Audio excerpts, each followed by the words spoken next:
Hola chicos, ¿cómo están? Mi nombre es Tamara Silochi, espero que estén en sus casas respetando el aislamiento y cuidándose de ustedes y de sus familias. Les comento que soy una de las profesoras de la materia biología para la carrera de enfermería y vamos a probar si de esta manera, si más allá del power que tienen y los cuestionarios de repaso que vamos a estar subiendo todos los docentes, nos podemos acercar un poquito más a aprovechar todo el material de forma que se entienda y nos permita seguir avanzando en lo que va a ser toda la carrera. Bien, así que les voy a ir pasando las diapositivas y les voy a ir hablando, así como lo hubiera hecho en la primera clase que nos veíamos las caras. Bien, comenzamos entonces. Bien chicos, a mí siempre me gusta empezar definiendo la materia. Ustedes fueron asignados a biología, estaría buenísimo que todos nos pongamos de acuerdo en entender de qué se trata, de qué vamos a hablar a lo largo de este cuatrimestre. La biología es una ciencia natural, ¿sí? Se la considera la ciencia de la vida. ¿De dónde viene que digamos que la biología es la ciencia de la vida?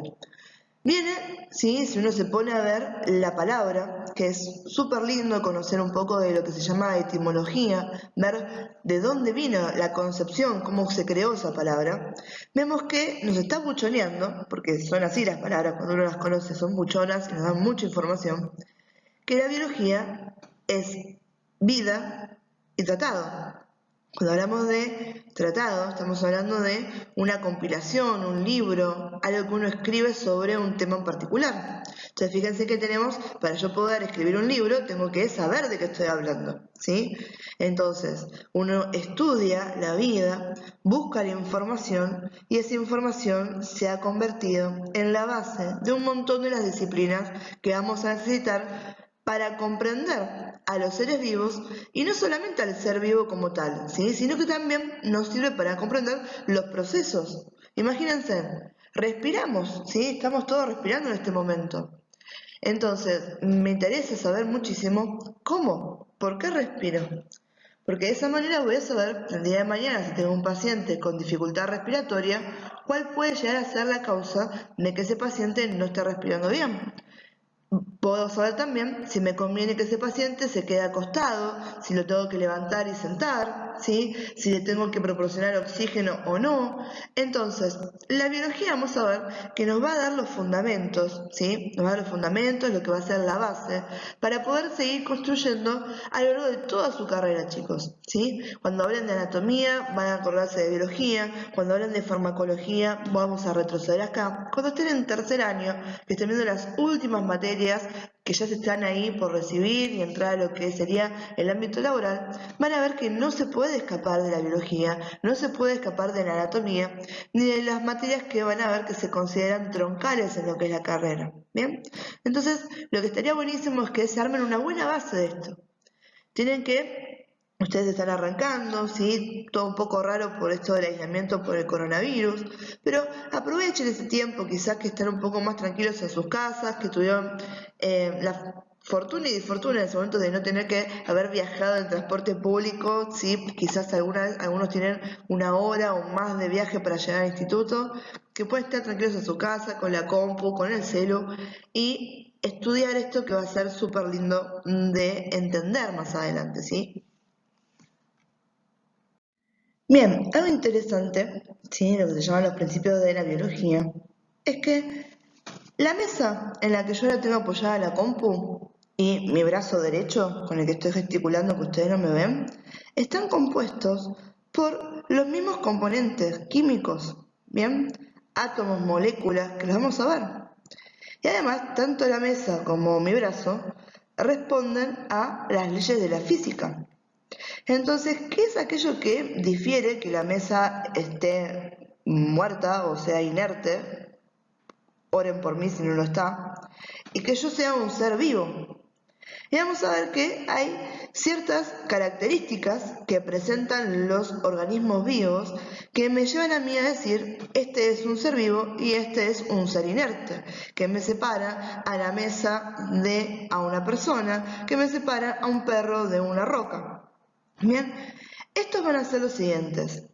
Presentan niveles de organización. ¿Qué quiere decir eso? Vamos a ver que aquellas, ¿sí?, cositas que después vamos a poner nombre y apellido, que nos van a formar como personas o que nos van a formar como seres vivos, van organizándose cada vez en estructuras más complejas. Bien, imagínense si uno lo pone esto conceptualmente en metáfora con lo que sería la construcción de una casa. Ustedes cuando miran una casa están viendo las paredes pintadas con el revoque y todo. Pero si ustedes retroceden en el tiempo y ven a cuando uno la estaba construyendo, para tener una pared lo primero que tengo que tener es un ladrillo, ¿sí? Si yo junto y apilo ladrillos, ¿tengo una pared todavía? No. Tengo que ponerle el cemento que me los una. Tengo que ponerle quizás unas varillas de metal para que sea más estructuralmente sólido. Bien, entonces, para yo tener una pared, me tuve que haber organizado cada una de esas partes que la van a componer y formando algo mucho más complejo, ¿sí? Del ladrillo revocado a la pared terminada. Entonces, cuando hablemos de seres vivos, vamos a ver que tenemos ciertas cosas, ¿sí? Tenemos átomos, moléculas, ¿sí? Células, tejidos, bien, vamos a ir avanzando en la forma en que esos elementos básicos se estructuran para llevar a ser estos organismos complejos que somos hoy en día. Bien. El segundo punto del que hablamos es que nosotros tenemos la capacidad de crecer, desarrollarnos, reproducirnos y morir. Bien, la mesa, de vuelta, en la que tengo la compu, es la mesa que tengo, ¿sí? No es que yo voy a venir de acá a 2 años y la voy a ver que está más alta porque creció. Bien, o la voy a ver más bajita porque se está desintegrando. La puedo ver rota, ¿sí? Pero no por una cuestión que sea biológica, sino porque se me mojó la pata de la mesa y se me pudrió y se rompió. Bien, entonces los seres inertes no se mueren, se destruyen si se prende fuego, pero no hay una muerte, no hay un cese de funciones orgánicas. Sin embargo, yo como persona, ¿sí?, crecí. Ahora tengo 31 años, pero en un momento fui un bebé. Y cuando era un bebé y ahora tenemos características diferentes, no tengo el mismo tamaño, bien, no tengo las mismas funciones, ni los mismos, por ejemplo, signos vitales, bien. Me desarrollé, quiere decir que para poder crecer tuvo que haber un montón de cambios. En el caso de que quisiera tener hijos, bien, me puedo reproducir, que quiere decir que me junto con otra persona de mi especie, del sexo opuesto, y en este caso nos reproducimos. Entre nosotros dos formamos un nuevo individuo. Yo pongo 2 mesas juntas, ¿sí? Por más que lo desee, porque no me alcanza para comprar una mesa más que tengo que amueblar una habitación, no es que un día voy a llegar a casa y voy a ver un montón de mesitas y digo, uy, se reprodujeron, qué bueno, ¿sí? Los seres inertes, uno no se reproducen. ¿Bien? Entonces, acuérdense, si uno les pregunta las diferencias entre seres vivos y seres inertes, ya tenemos 2. Los seres vivos presentan niveles de organización, los seres inertes no. Los seres vivos tienen la capacidad de crecer, desarrollarse, reproducirse y morir, y los seres inertes no. Otra cosa que tenemos los seres vivos es la capacidad de presentar metabolismos autorregulados. Y acá son 2 palabras complicadas, ¿sí?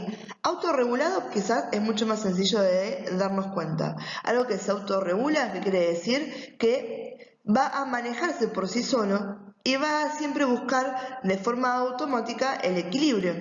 Y cuando hablamos de metabolismo, estamos hablando de un proceso, ¿sí? Proceso metabólico.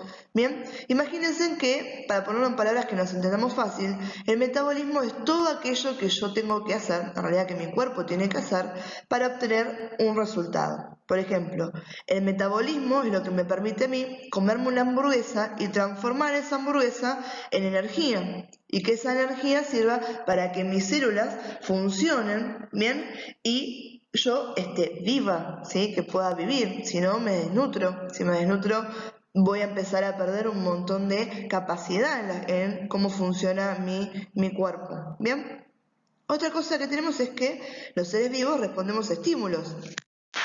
¿Se asustaron? ¿Se alejaron? ¿Les sorprendió ese ruido? Entonces, eso fue un estímulo, ¿sí? Está lo que se llama estímulo de respuesta. Ese ruido fuerte que hice recién, horrible la profe, ¿sí? Y el susto que se pegaron ustedes es porque están vivos. La mesa en la que están ustedes, la silla en la que están, no reaccionó. No hay estímulo que pueda hacer que algo inerte reaccione. ¿Bien? Y otra cosa que tenemos es que nos adaptamos al ambiente. Esto tiene que ver con esa parte de metabolismo autorregulado. Nos adaptamos al ambiente de lo que serían los cambios fisiológicos que llevamos nosotros, que por ejemplo, un proceso de adaptación es la transpiración. Si yo ahora está todo cerrado en mi casa y la temperatura aumenta, quiere decir que está a una temperatura que quizás no es la más cómoda que tiene mi cuerpo para funcionar. Entonces, para intentar bajar esa temperatura que hay, voy a comenzar a transpirar. Intento que esas gotas de sudor que tenga en mi cuerpo, al contacto con el aire, me refrescan. ¿Ven cuando uno se lava la cara y dice, me volvió el alma al cuerpo, respiré, estoy fresquito? Bueno, el cuerpo intenta hacer eso, intenta bajar la temperatura de algún lado. Y ojo que yo siempre les pongo el foco en las personas, porque es lo que vamos a estudiar nosotros, pero las plantas también se adaptan al ambiente. Esto es, algunos conocen los girasoles, vieron que son esas plantas grandes, redondas, con los pétalos amarillos, que van moviéndose conforme se va a mover el sol en el cielo. ¿Por qué? Porque buscan siempre tener el mayor contacto de su superficie, de sus pétalos, con la luz solar. Porque las plantas hacen un proceso que se llama fotosíntesis, que es lo que les permite vivir, comer. ¿Bien?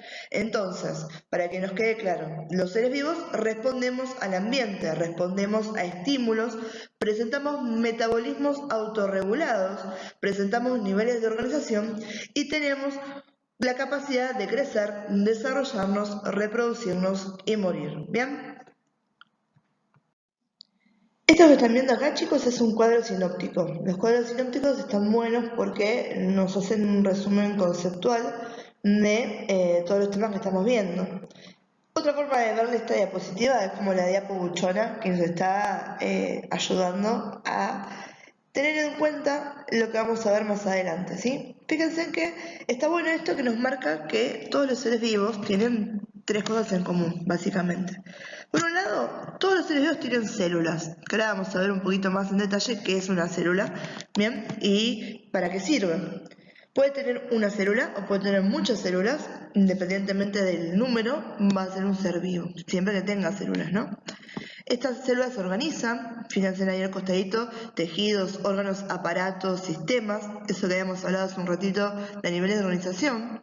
Vamos a ver que los seres vivos cumplen esas funciones vitales, ¿se acuerdan? Crecen, desarrollan, se reproducen y mueren. Y además tienen la misma composición química. ¿Qué quiere decir? Que la profe Camila, la profe Florencia, el profe Martín y yo, todos estamos formados de las mismas, ¿sí?, moléculas, misma composición atómica, y todos ustedes también, ¿sí? Tenemos algo que se llaman biomoléculas, que van a ser las moléculas orgánicas, porque tienen un componente que se llama carbono, ¿bien? Grasas o lípidos, proteínas, azúcares o hidratos de carbono y ácidos nucleicos, que son el famoso ADN y ARN. Y después tenemos, ¿sí?, también como composición química elementos inorgánicos, ¿bien?, que van a ser el agua, las sales minerales y los gases. Vamos a ver esto, ¿sí?, un poquito más en detalle, ¿bien? Bien, ¿se acuerdan que habíamos dicho que estábamos todos hechos de las mismas cosas? Nosotros los profes, con ustedes, los elementos inertes, ¿sí?, la mesa, el pizarrón, la computadora, todos somos materia y estamos hechos de la mayoría de las mismas cosas, ¿bien? Entonces vamos a ver que la materia, o sea, todo lo que nos rodea, todo lo que existe, está formado por átomos. Que esos átomos, cuando se organizan entre ellos, forman una estructura un poco más compleja que se llaman moléculas. Bien, hablando de los átomos, vamos a ver que la palabra átomo, ¿se acuerdan que les dije que a mí me gustaba saber el origen, la etimología de las palabras? Significa indivisible, ¿sí? ¿Por qué? Porque en un momento se pensaba que lo más chiquitito que yo podía encontrar cuando desarmaba algo para ver cuáles eran sus componentes fundamentales eran los átomos, ¿sí? Yo digo, bueno, desarmo esto todo completo, a la parte más chiquita que pueda haber, y era el átomo. Avanzó un poco la ciencia, sí, hemos hecho cambios hermosos, súper importantes, sí, y siempre estamos en pos de seguir creciendo y seguir investigando y seguir descubriendo cosas, ¿bien? Y en uno de esos cambios, sí, cuando sigamos experimentando con este átomo, porque lo lindo de la ciencia, lo lindo de todo es que uno siempre puede seguir preguntando, ¿bien? Ustedes, yo siempre lo digo lo mismo, ustedes son de primero y en cada clase que agarro a uno de los chicos cuando hago docencia, es que no está todo hecho, chicos. En la enfermería tampoco está todo resuelto. Lo que quiere decir que nadie les quita que de acá a que se reciban, a que empiece su ámbito laboral, no sean ustedes, ¿sí?, el próximo Florence Nightingale, ¿sí?, una persona que revolucione el área en que se encuentra trabajando. Entonces, bueno, volviendo más a lo que es esto, en esa época se pensaba que el átomo era indivisible, ¿bien? Y los científicos siguieron trabajando con esto y se dieron cuenta que no, que el átomo realmente no era lo más chiquito que yo podía ver, que había un nivel de organización más básico todavía, ¿sí?, más sencillo, que se llamaba nivel subatómico. Entonces, yo al átomo lo puedo dividir en partículas. Esas partículas son tres: los protones, los neutrones y los electrones. A mí me sirve esto, ven allá arriba a la derecha que hay una bola con pelotitas azules y pelotitas amarillas, y después hay como unos elipsis, ¿sí?, que la rodean, y unas pelotitas amarillas que se acercan y se alejan de ese centro. Bien, eso es una representación visual de lo que sería un átomo, un modelo atómico. Bien, lo que están viendo en el medio es lo que se llama el núcleo, y lo que están viendo que dan vueltas alrededor de ese núcleo son los orbitales. Entonces, en el núcleo voy a encontrar dos tipos de partículas: los protones y los neutrones. Y en los orbitales voy a encontrar a los electrones. ¿Qué es? O sea, ¿qué característica le está dando el nombre a cada una de estas partículas? Va a ser la carga eléctrica. Los protones tienen carga eléctrica positiva, por eso se les escribe como P con un más hacia arriba. Los neutrones no tienen carga, por eso son neutros, ¿bien?, y sería como si tuvieran un cero arriba de la N. Y los electrones tienen carga eléctrica negativa y se escribe una E con un menos, ¿bien? Entonces, protones y electrones, ¿sí?, tienen carga, protones positiva, electrones negativa, los neutrones no tienen carga. ¿Qué partículas del átomo forman el núcleo? Los protones y los neutrones. ¿Dónde encuentro los electrones? En los orbitales. ¿Bien? Vamos a ver vamos a hablar ahora, ¿sí?, de cómo se organizan estos átomos, que podemos hablar de compuestos y podemos hablar de elementos, ¿bien? Por ejemplo, cuando hablamos de elementos y de compuestos, ya estamos hablando de una organización de átomos para formar algo más complejo que se llama molécula, ¿sí? Entonces, las moléculas que están hechas de los mismos átomos van a formar elementos, ¿sí? Por ejemplo, el elemento hidrógeno, que calculo que todos alguna vez han visto la tabla periódica, vieron que hay un montón de cuadraditos con letras. Esos están representando, ¿sí?, los elementos. Todos ellos están hechos de los mismos átomos. ¿Qué quiere decir? Cuando yo hablo del elemento hidrógeno, no tengo un átomo de hidrógeno, tengo dos, ¿sí? Ahora, otra cosa de lo que puedo hablar es de compuestos. Cuando hablo de compuestos, acá tengo una mezcla de átomos, ¿sí? Por ejemplo, el agua es un compuesto, porque encuentro que tengo un átomo de oxígeno y dos átomos de hidrógeno, ¿sí? Entonces está compuesto, lo puedo incluso separar en especies atómicas, ¿bien? Entonces, para que esto quede bien claro, los átomos, ¿sí?, están formados por partículas, ¿sí? O vamos al revés, las partículas subatómicas forman átomos. Los átomos se organizan formando moléculas. Esas moléculas, dependiendo de qué tipo de átomos las compongan, se organizan en dos. Si están compuestas por los mismos átomos, formarán elementos. Si están compuestos por átomos diferentes, formarán compuestos. ¿Bien? Esa disposición en elementos es tan importante que hemos reconocido que hay 6, en particular de toda esa lista enorme que ustedes pueden ver en la tabla periódica, que nos interesan porque los encontramos formando parte de toda la materia viva, en realidad de un 99% de la materia viva, para ser los más específicos posibles. Pero vamos a decir que la mayoría de las cosas que vamos a ver a nuestro alrededor están compuestas a nivel bien básico por estos elementos, ¿sí? Estos elementos son los siguientes, ¿sí? Carbono, hidrógeno, oxígeno, nitrógeno, fósforo y azufre. Si ustedes se acuerdan, CHON, ¿sí? Carbono, hidrógeno, oxígeno y nitrógeno, yo ya estoy feliz y el resto de los profes también. El fósforo y el azufre son importantes también, pero esos 4 del principio serían las estrellas de todo esto. ¿Bien? Buenísimo, yo les digo son importantes. ¿Por qué son importantes? ¿Se acuerdan que venimos diciendo, vamos hablando de cómo estamos construyendo, ¿sí? Partículas, átomos, moléculas, ¿bien? Y vamos a ver que dentro de esas moléculas hay 4 que son súper importantes para nosotros, a tal punto que se les dice biomoléculas, las moléculas de la vida. Esas van a ser las proteínas, los carbohidratos, los lípidos y los ácidos nucleicos. ¿Bien? Entonces, cuando yo quiero ver de qué está hecha una proteína, de qué está hecho un carbohidrato, un lípido o un ácido nucleico, me encuentro que a nivel bien básico están formados por estos elementos. ¿Bien? Ahora, la contrapartida de eso, o sea, la otra cara de lo que estamos hablando, es que no estamos formados solamente por biomoléculas y por elementos orgánicos. También tenemos en nuestra composición elementos que son inorgánicos, las llamadas moléculas inorgánicas. Acá tenemos 3 tipos de moléculas que estamos hablando. Estamos hablando de agua, de sales minerales, de gases. Y fíjense en que es tanto, ¿sí? La importancia que cuando hablamos de nosotros somos un 60% agua. Quizás es algo que no nos damos cuenta porque, claro, ustedes me ven a mí, o sea, ahora me están escuchando y ya espero que en un momento me vean, tengan el placer de conocerme. Pero me ven a mí y dicen, pero ¿a dónde está el agua? Si yo veo una cosa sólida ahí que se está moviendo y no veo una ameba que flota y veo el líquido. Pasa que nuestras células están hechas de agua, ¿sí? Pero están tan chiquititas, están formadas de tal manera que no está expresado ese elemento fofo de agua, como estamos hablando, ¿sí? Pero créanme que estamos hechos un 60% de ellas, ¿bien?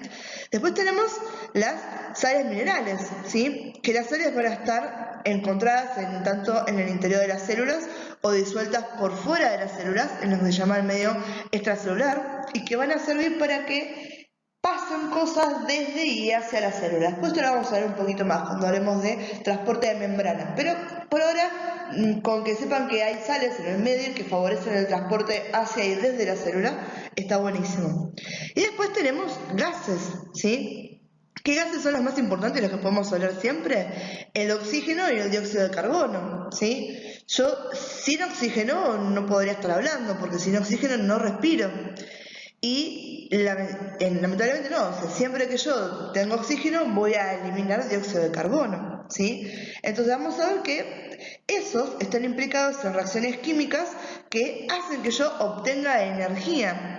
Esta energía no es la misma energía de la que estábamos hablando cuando pusimos el ejemplo de comernos una hamburguesa, ¿bien?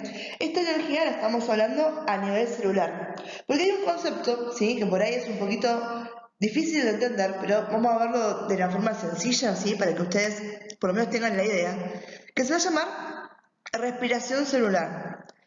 ¿Qué quiere decir esto? ¿Que las células tienen 2 pulmones chiquititos y están respirando, inhalan y exhalan? No. Quiere decir que las células, ¿sí? Van a utilizar todo el tema del oxígeno y el dióxido de carbono para generar energía. Y que esa energía es lo que hace que yo pueda movilizarme, ¿sí? Entonces, es como si fuera el motor de la célula, ¿bien? Entonces, estos gases son súper importantes para nosotros, no solo porque son aquellos que en el intercambio gaseoso permiten que ingrese ese oxígeno y que se elimine el dióxido de carbono, sino que también los utilizo a nivel celular para realizar funciones muy importantes para la vida. Vieron que estuvimos hablando todo este tiempo de elementos que se estaban organizando de diferentes maneras para hacer cosas cada vez un poquito más complejas. A eso se llaman niveles de organización. Vamos a ver que en los seres vivos la materia se ordena según su complejidad en niveles de organización. ¿Y por qué separamos las cosas en niveles y no decimos que es todo una sola cosa? Porque en cada nivel puede ser que yo encuentre características o que pasen cosas que en otro nivel no. Entonces está bueno separarlos de esta manera porque me permite a mí estudiarlos a mayor profundidad. En orden creciente, ¿sí? Los niveles de organización son los siguientes. Tenemos el nivel subatómico, ¿bien? Que está formado por partículas, por protones, electrones, neutrones. Cuando esas partículas se organizan, nos forman átomos, ¿sí? Y ahí estamos a nivel atómico.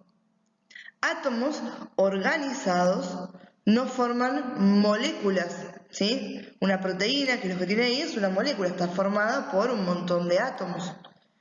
Las moléculas se organizan de tal manera que nos forman células. Las células forman tejidos, los tejidos forman órganos, los órganos, ¿sí?, que cumplen una misma función, ¿sí?, se van a organizar en sistemas, por ejemplo, sistema digestivo, sistema respiratorio, bien, sistema cardiovascular, y eso después se van a organizar en aparatos, ¿sí?, que es un poquito más grande. Acá tenemos ya órganos además que trabajan en funciones, ¿sí?, en paralelo.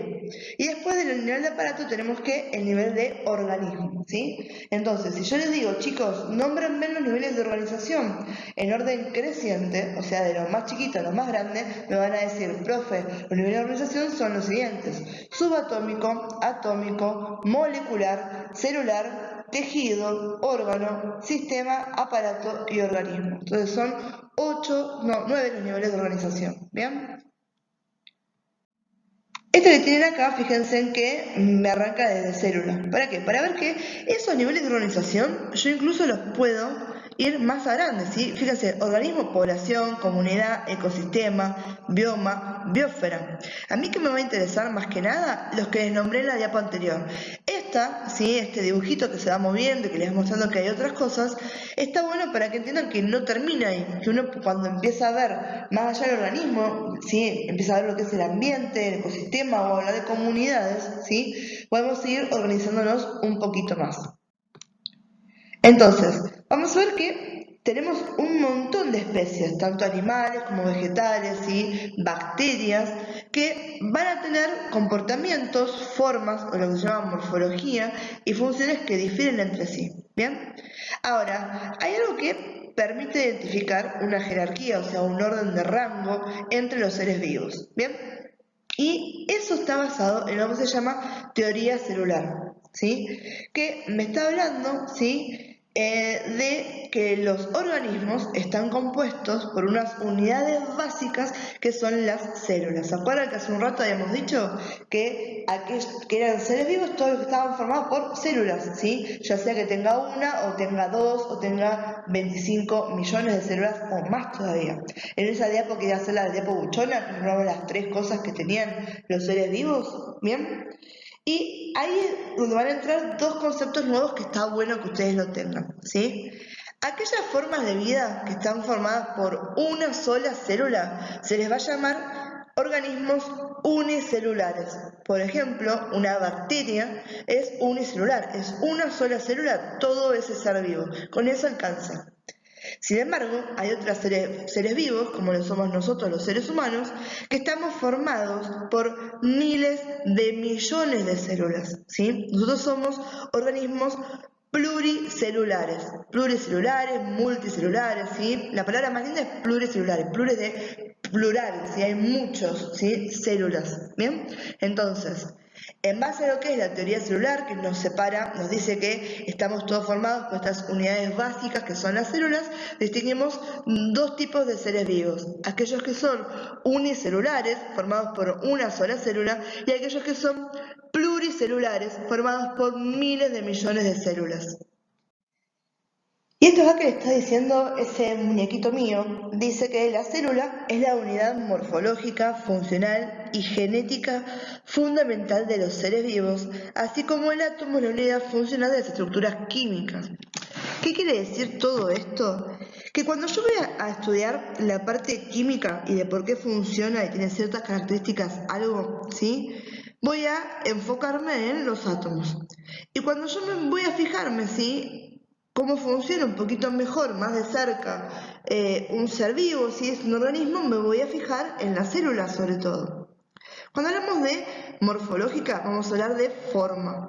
Funcional, que es lo que me permite hacer, y genética, estamos hablando del traspaso de información, ¿sí? Vieron que uno dice, qué buenos genes que tiene ella, salió alta, flaca, ¿sí?, hermosa, qué buenos genes. Papá y mamá tenían que haber sido supermodelos, ¿bien? Entonces, estamos hablando de un traspaso de información. vamos a ver que esto que está acá, ¿sí?, tiene en base a lo que dice la llamada teoría celular. La teoría celular nos dice: todos los organismos están constituidos por una o más células. Por eso decimos que es la unidad morfológica, ¿sí? Estamos hechos de células. Volviendo a ese ejemplo que habíamos dado al principio de la pared con los ladrillos, cada una de las células es un ladrillo, ¿sí? Yo el ladrillo lo puedo usar para construir una pared, una columna, para hacer una mesada, bien, para un montón de cosas, pero va a ser la unidad morfológica. Si no tengo ladrillos, no tengo forma, ¿sí? Después vemos que la célula solita es capaz de llevar una vida independiente, o sea, de realizar todas las funciones que sean compatibles con la vida. Por eso hablamos de que hay organismos que son unicelulares. Con una sola célula que tenga ya puedo estar vivo, ya puedo realizar todas estas funciones. Por eso decimos que la célula es la unidad funcional. Y después vamos a ver que toda célula proviene ya de otra célula que existía, que no es que hago puff y aparece una célula, ¿bien? Tiene que haber una célula madre anterior, que esa le transmite a su descendencia, o sea, a la célula hija, las características propias de la especie. Que esto vamos a ver que en los humanos se va a llevar a cabo mediante dos procesos, que son la mitosis y la meiosis, que eso lo vamos a ver de vuelta más adelante, ¿sí? Entonces, ¿cómo lo resumimos esto? Diciendo que la célula es la unidad genética. Entonces, todos estos tres preceptos, estos tres conceptos importantes que nos dice la teoría celular, los podemos resumir en tres ideas. Que la célula es la unidad morfológica porque es la que constituye a todos los seres vivos. Que la célula es la unidad funcional porque en ella se pueden realizar todas las cosas, intercambios y funciones que son necesarios para que sea compatible con la vida. Y que la célula es la unidad genética porque es aquella que es portadora de las características de su especie. Bien, entonces la célula es la unidad morfológica, funcional y genética, ¿sí? Eso es lo que esboza, lo que nos dice, lo que nos cuenta la teoría celular. Bien. Y hablando de células que son tan importantes, vamos a ver que vamos a marcar una principal diferencia, ¿sí? Hay células que van a ser procariotas y hay células que van a ser eucariotas, ¿sí? Y esto, ¿sí?, dependiendo de qué tipo de célula, vamos a tener una de las principales diferenciaciones entre los organismos vivientes. Fíjense, un organismo entonces puede estar, ¿sí?, dependiendo de qué tipo de célula, yo lo puedo encajonar en que sea procariota o sea eucariota. Bien, dentro de los procariotas tenemos a las bacterias y estas que son las algas azules. ¿Qué nos va a interesar más que nada esto más adelante, sobre todo cuando ustedes avancen en la carrera? Las bacterias, ¿sí? Y de las eucariotas, ¿sí?, fíjense que ahí tenemos protistas, plantas, animales, hongos. Obviamente que el foco para nosotros van a ser los animales. No porque acabamos veterinarios, sino porque nosotros, los seres vivos, ¿sí?, los seres humanos, somos mamíferos, ¿sí?, somos animales. Bien, entonces, cuando digamos qué tipo de célula tenemos las personas, van a ser células animales. Y las células animales son células eucariotas. ¿Qué tipo de células tienen las bacterias? ¿Sí? Son células procariotas, ¿bien? Y fíjense que las procariotas se organizan de forma unicelular y las eucariotas, ¿sí?, pueden ser unicelulares, como hablamos de las protistas, o pueden ser multicelulares o pluricelulares, como lo somos nosotros, ¿bien?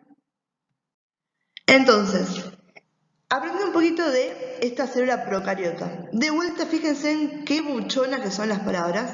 El término procariota significa antes del núcleo, ¿sí? Entonces, si es algo anterior al núcleo, ¿puede tener un núcleo una célula procariota? No, porque es antes, no existía el núcleo, ¿sí? Entonces, vamos a ver que las células procariotas son el tipo más sencillo, ¿sí?, más viejito de las células que podemos ver, ¿sí? Estas fueron las primeras, las abuelas de las células. Vamos a ver que tienen pared celular, ¿sí?, y esos pelitos que están viendo ustedes que le permiten movilizarse, ¿sí?, se llaman flagelos. No tiene núcleo verdadero, ¿bien? Va a tener, sí, no tiene núcleo verdadero, no tiene nucleolo, no tiene membrana celular, no tiene organelas separadas por membrana. Todas esas cosas que podamos ver en detalle cuando veamos que tiene una célula eucariota sobre todo. Y vamos a ver que su material genético, el que es el ADN, ¿se acuerda aquello que permite que yo le pase la información de la especie de una a otra célula y de un organismo a otro organismo? ¿sí? Va a tener una forma circular, va a ser grande y va a estar dispuesto en una región específica del citoplasma, ¿sí? Y todo entonces lo que va a realizar la célula procariota va a ser a nivel del citoplasma, que es ese líquido que lo compone por el medio, ¿bien? Organizando todo este caudal de información que tuvimos, ¿qué me interesa que sepan ustedes? Que las células procariotas son las células más antiguas, que son aquellas células que me componen a los organismos unicelulares, que son las bacterias, que tienen pared celular y flagelos, ¿sí? Que esto es lo que las separa del resto del mundo, ¿sí? Yo digo, cuando tengo una pared, lo que está dentro de la pared es este organismo unicelular, y lo que está por fuera es el medio externo. Que tengo el flagelo, que es lo que permite que se movilice, porque es el mismo, no tiene piernitas, ¿sí? Para caminar, entonces tiene el flagelo que hace que se pueda mover y pueda pasar de un lado al otro. Y acá lo importante, que las células procariotas no tienen núcleo. Es más, es tan importante el tema de saber que las células procariotas no tienen núcleo que ya me lo está diciendo el nombre. Acuérdense, en procariota antes del núcleo, ¿sí? No tienen núcleo y sus organelas, que son cada una de las partecitas adentro de la célula que cumple funciones en particular, no están separadas por membranas. Quiere decir que están todas juntas. ¿Bien? Entonces, eso es lo que me interesa a mí, ¿sí? Procariotas son células antiguas, ¿sí? Las primeras que fueron después evolutivamente anteriores a las células eucariotas, que no tienen núcleo, ¿bien? Que no tienen organelas separadas por membrana y que van a ser las que forman, por ejemplo, a las bacterias. Entonces, fíjense, acá es donde pondría mi núcleo si tuviera uno. No sé si alguno ve Los Padrinos Mágicos, pero de acá viene ese chiste, ¿sí? Acuérdense, entonces, súper importante. Chicos, les pregunto, ¿las células procariotas tienen núcleo? Y la respuesta es inmediatamente no. No, profe, la célula procariota no tiene núcleo. ¿Bien? Las células eucariotas, entonces, son un modelo mucho más complejo y evolucionado. Y acá, algo que evoluciona, que cambia, que va a crecer, vamos a ver que incluso en estas nos va a ser necesario separarlas en dos tipos de células. Las células eucariotas, entonces, pueden ser células animales o células vegetales, ¿sí? Tanto la vegetal como el animal son más complejas que una célula procariota, pero entre ellas dos van a tener dos o tres diferencias principales que me separan a las células eucariotas que conforman a mi cuerpo y a las células eucariotas que conforman el potus que tengo a cada 2 metros. ¿Bien? Lo que sí va a ser cierto para todas las células eucariotas es que tienen un núcleo organizado y verdadero que está separado del citoplasma, que es este líquido que está dentro de las membranas, que mediante una membrana nuclear. Entonces, acá tienen núcleo, las células eucariotas, y además tienen, ¿sí?, organelas separadas por membrana. O sea, hay algo que me distingue una parte de la otra. Fíjense, ahí tenemos dos células eucariotas. En la izquierda es una representación teórica de una célula animal y en la derecha es una representación teórica de una célula vegetal. ¿Por qué he leído de esta manera? Porque así como lo están viendo, ese dibujo, esa célula no existe. Cuando uno habla de células, ¿sí?, eucariotas, me puedo estar refiriendo, por ejemplo, a una célula de la piel, lo que se llama el epitelio, o me puedo estar refiriendo a una célula que es de la neurona. Y yo no tengo la posibilidad de dibujárselos, pero si ustedes utilizan los recursos y googlean, por ejemplo, googlean célula epitelial y googlean célula neurona, ¿sí? Pongan neurona y célula epitelial y van a ver que las imágenes que les van a salir son diferentes, o sea, tienen diferentes formas, ¿sí? Una célula epitelial puede tener forma cilíndrica, cuadrada, aplanada, ¿sí? Y una neurona tiene una forma como si fuera un huevo estrellado con un montón de pelitos, un cuerpo largo y una base. Entonces, cuando uno los ve dice, pero pará, o sea, este no se parece al otro, pero las dos son células. Entonces, como no existe una sola forma de describir a todas las células, ¿qué decimos? Tanto la neurona como las células epiteliales tienen los mismos componentes. Entonces, todo eso lo vamos a poner en un modelo teórico. Entonces, esta célula que están viendo no existe, pero sí es representativa de todas esas cosas que componen una célula eucariota. Bien, entonces, todas las cosas que le están nombrando acá son todas las cosas que tienen las células.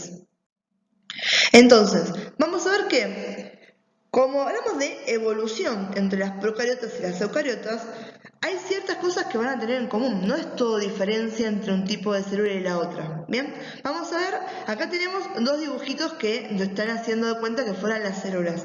Los celestes son, el de la izquierda es la representación de una célula procariota y el de la derecha es la representación de una célula eucariota, ¿sí? Entonces vamos a ver acá, ¿sí?, las características en común. Tanto sea procariota como eucariota van a tener las dos ADN, ¿sí? ¿Qué quiere decir eso? Tienen información genética de la célula. Tanto sea procariota como eucariota van a tener ribosomas, que los ribosomas son los que encargan de sintetizar, de producir proteínas. ¿Se acuerdan? Esa es una de las biomoléculas súper importantes que teníamos. Otra cosa que tienen, tanto las procariotas como las eucariotas, es el citoplasma, que es la parte líquida, ¿sí?, que está contenida dentro de las células y que va a ser en la que se desarrollan un montón de funciones químicas, ¿bien? Y en la que van a estar disueltos, sí, disueltos no, van a estar contenidos el resto de las estructuras que conforman una célula. ¿Qué es el citoplasma? Imagínense que ustedes tienen un tazón de cereales. Yo digo, bueno, el tazón que me está conteniendo la leche sería la membrana plasmática, ¿sí?, que me separa lo que está dentro de la taza y lo que está fuera de la taza, ¿sí? Yo pongo leche, que es la parte líquida, y después le pongo las azucaritas, los Fruit Loops o lo que les guste comer a ustedes de cereales, ¿sí? Entonces voy a ver que tengo el tazón por fuera, la leche por dentro y además tengo los cereales. Entonces, esa parte líquida en la cual yo veo que se me mueven los cereales es el citoplasma, ¿bien? Y después tenemos, que justo la analogía, esa membrana celular, ¿sí? Que esa membrana celular me divide a la célula del medio externo, o sea, me separa lo que es célula y lo que no es célula, ¿sí? Y va a regular el transporte de las sustancias desde la célula y hacia la célula, o sea, es como la frontera, me regula qué es lo que entra y qué es lo que sale. Otra cosa que van a tener acá va a ser pared celular, ¿sí? Pared celular tienen las células procariotas, todas tienen pared celular, ¿sí? En realidad la mayoría. Y con referencia a las células eucariotas, y acá tenemos una diferencia entre células eucariotas animales y vegetales, vamos a ver que las células vegetales tienen pared celular, ¿sí? Y las animales no tienen pared celular. ¿Qué es la pared celular? Es una capa dura, resistente y flexible, ¿sí?, que actúa como mediador de las actividades celulares, también regulando el paso de sustancias. Es como un accesorio a la membrana plasmática que hablamos recién. ¿Bien? Esto más que nada para que entienda que es un punto en común, si bien no todas las células tengan pared celular, ¿sí? Entonces, vamos a recapitular. ¿Qué cosas tienen, antes de hablar de las diferencias, qué cosas tienen en común las células procariotas con las eucariotas? Tienen ADN, tienen ribosomas, tienen citoplasma, tienen membrana plasmática y tienen pared celular. Entonces, esas son las 5 cosas en común entre células procariotas y células eucariotas. ¿Bien? Y ahora empezamos con las diferencias. ¿Cuáles son aquellas cosas que me marcan una separación entre células procariotas y células eucariotas? Entonces, estas son diferencias, cosas que no tienen en común. Las células procariotas son de menor tamaño y las eucariotas son de mayor tamaño, son más grandes, ¿sí? Las células procariotas, súper importante, no tienen núcleo. Las células eucariotas tienen núcleo, ¿bien? Entonces, el núcleo es el lugar donde está dentro el ADN. Si yo tengo núcleo, ¿qué quiere decir? Que el ADN va a estar adentro del núcleo. Imagínense que dijimos que las células procariotas no tenían núcleo. Si no tienen núcleo, claramente el ADN no va a estar adentro de algo que no existe. Entonces, ese ADN está libre. ¿Bien? Entonces, estas 3 diferencias que vimos acá son: células procariotas tienen menor tamaño que las eucariotas, no tienen núcleo y su ADN es libre. Y si lo vemos del lado de las células eucariotas, decimos que las eucariotas son más grandes que las procariotas, tienen núcleo y su ADN se encuentra dentro del núcleo. ¿Bien? Ahora, esto no es todo, seguimos con las diferencias. Las células procariotas no tienen organelas separadas por membrana. ¿Bien? por lo que vamos a ver que las células eucariotas tienen todas sus orgánulas separadas por membranas. Fíjense en que ahí está diciendo el núcleo, retículo endoplasmático, aparato de Golgi, ¿sí? Mitocondria. Todas estas tienen cada una membrana que las separa del resto, para yo poder diferenciar, ¿sí? Cada una de estas organelas de la otra. Bien, chicos, esto que tienen acá es un cuadrito de resumen para que vean todas las cosas que tienen en común o no las células procariotas y eucariotas. ¿Cómo se lee esto? Ven que tiene una columna hacia la izquierda que tiene todo en azul, que ahí dicen, por ejemplo, envoltura nuclear, ADN, cromosoma, nucleolos, división, ribosoma, etc. Y hacia arriba, ¿sí? Tienen con verde células procariotas y con amarillo células eucariotas. ¿Bien? Entonces, ¿cómo se leen estas tablas? Yo leo envoltura nuclear y digo, las células procariotas no tienen, las células eucariotas sí tienen, ¿sí? ADN, células procariotas desnudo o suelto. ADN, células eucariotas combinado con proteínas y adentro del núcleo. Y así voy leyendo el cuadrito. Veo la característica, ¿sí? Y hacia arriba ya veo con quién está esa característica, ¿sí? En la membrana miro para arriba, células procariotas me dice que no. Miro para arriba, células eucariotas me dice que sí, ¿sí? Entonces esa es la forma de leer estos cuadritos. Esto es porque también está en su libro del que tienen que sacar ustedes del instituto, y si algunos lo compraron o no, no hay problema. Pero para que les haya quedado eso. Si ustedes me saben decir lo que estuvimos hablando recién, que tienen marcado con los dibujitos de las diferencias y las similitudes que hay entre la procariota y la eucariota, yo estoy contenta, ¿sí? Esto es como un poquito más de información. En eso, chicos, ustedes van a empezar a dar los powers y demás, va a ver que quizás hay mucha información. Pero escuchándome a mí, ahora que vamos a ver si esto es una forma que les interesa, que les resulta útil, vamos a ver qué de todo eso es lo más importante. Porque la idea de este material es que sea algo que les sirva, ¿sí? Y siempre el concepto es mejor que sobre y no que falte. ¿Bien? Entonces fíjense que acá es una transcripción directa de lo que tenían ustedes en su manual de biología, ¿sí? De vuelta, son las procariotas y eucariotas y están comparando una con la otra, ¿bien? Entonces esto leanlo tranquilo, ¿sí? Fíjense en que no dice ninguna otra cosa más que lo otro, pero ¿qué es lo que más me va a interesar que sepan como diferencia? Lo que vimos por separado, y esto es un poquito más a profundidad quizás, ¿bien? Entonces, un concepto que tenemos que entender, que esto ya sí va a ser algo importante, es que algo que vimos, y fíjense que ya les tiré un poco de esta idea cuando hablamos de los modelos celulares, es que no existe una sola célula que sea representativa de todas las células, ¿sí? ¿Se acuerdan que habíamos hablado de la neurona y la célula del epitelio? Entonces, ¿qué vamos a ver? Tenemos que ver que todas sí lo que hacen es compartir características comunes que hacen que construya un modelo, ¿sí? Vamos a ver que hay dos características. Una dice, la superficie externa se encuentra limitada por la membrana celular, o también llamada membrana plasmática. ¿Qué es lo que hace esta membrana celular? ¿Se acuerdan el ejemplo del tazón de cereales? El tazón, ¿sí? El bol, es lo que me separa la célula del entorno, todo lo que tengo adentro del bol de cereal y la mesa en lo que lo apoyo, ¿sí? Y que además, en este caso, como cuando hablamos de célula, vamos a hablar de una membrana semipermeable, algo que permite que pasen ciertas cosas desde y hacia la célula, vamos a ver que controla la entrada y la salida de los desechos, por ejemplo, o controla la entrada, ¿sí? de los nutrientes.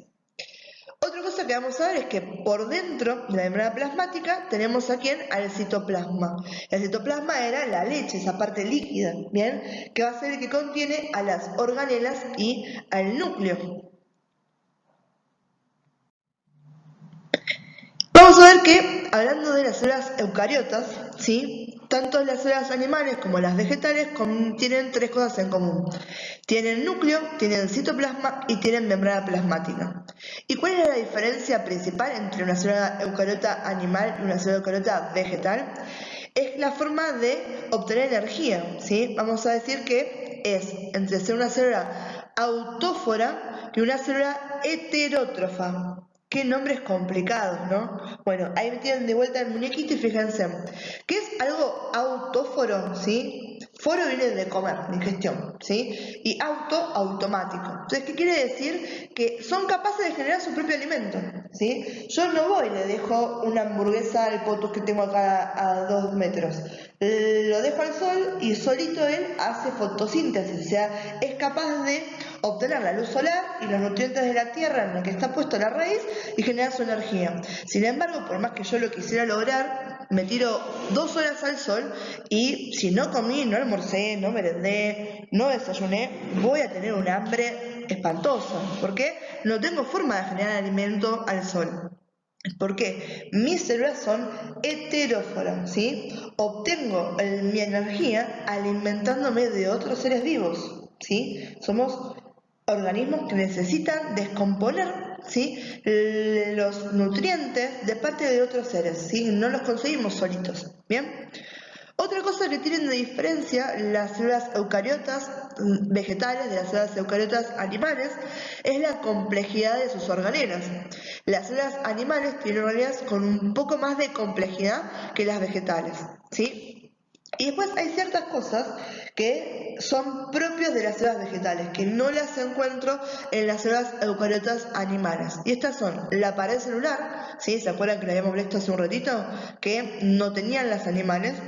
Cloroplastos, ¿sí? Que esto es algo que les permite realizar la fotosíntesis. Y como yo soy animal, no hago fotosíntesis, ¿para qué voy a tener cloroplastos? ¿Bien?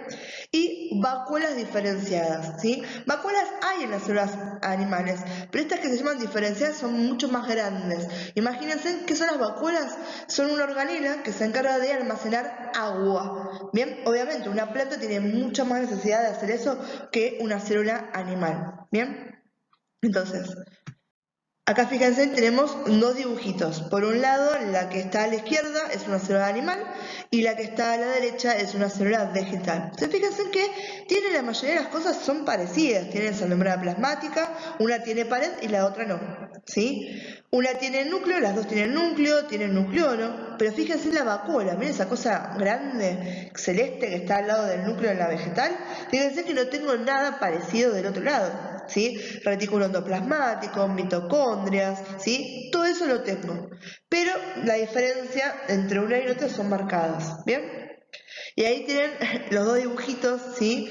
Tienen un cloroplasto y tienen abajo una vacuola para que nos queden claros, porque la pared celular ya la habíamos hablado un poquito más en detención, pero estos dos se los acabo de nombrar. Entonces ahí dice, el cloroplasto es el sintetizador de glucosa de la célula, o sea, es el que permite que la célula vegetal coma, si se alimente. Y la vacuola es el contenedor de la célula. Fíjense que está guardando ¿qué cosa? Agua, nutrientes, ¿bien? Esa bien vacuola grande y central que tienen las plantas.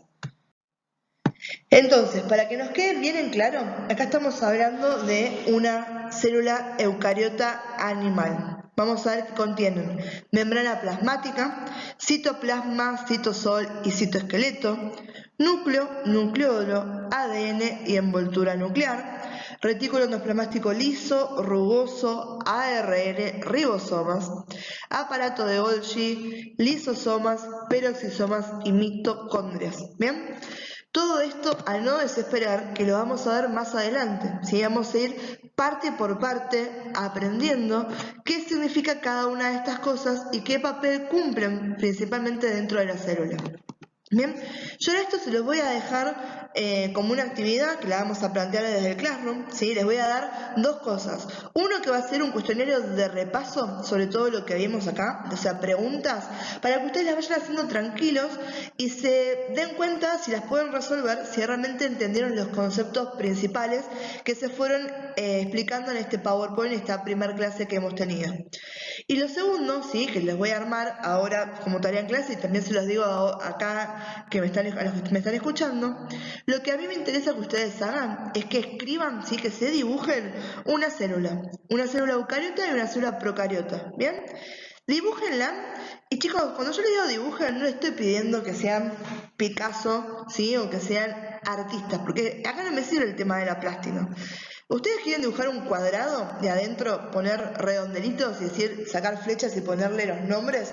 Mientras que esos nombres sean los correctos, está espectacular. El que quiere calcar una célula desde la compu o desde el celu, está perfecto. Y el que la dibuja porque tiene un poco más de costado artístico y le sale hermosa, está bárbaro. Yo lo que quiero es que ustedes se tomen ese ratito de sentarse, ¿sí? De poner, de escribir, ¿sí? Una célula, de dibujar una célula eucariota, una célula procariota y abajo poner 5 diferencias y 5 similitudes entre ellas. ¿Bien? Entonces, eso que les estoy contando ahora, se los voy a poner como actividad. Y además van a tener un cuestionario, ¿sí? De repaso para este Power. ¿Eso para qué? Para que ustedes se queden tranquilos que entendieron los conceptos. ¿Bien? Entonces, ahora les dejo esto, se sube este Power con mi comentario hablado y chicos saben que tienen 100% de disponibilidad de utilizar los comentarios para hacernos preguntas, que tanto yo como el resto de los profes de la materia vamos a estar atentos para despejar todas las dudas. ¿Bien? Entonces, bien chicos, como dice esta diapo, dudas, consultas, no se queden si no entienden algún concepto, ¿sí? Siempre pregunten, que preguntando se aprende, preguntando uno siempre llega al objetivo. Bueno chicos, me despido, bueno, vamos a ver si esto les funcionó, les gustó. Seguimos adelante con las próximas clases.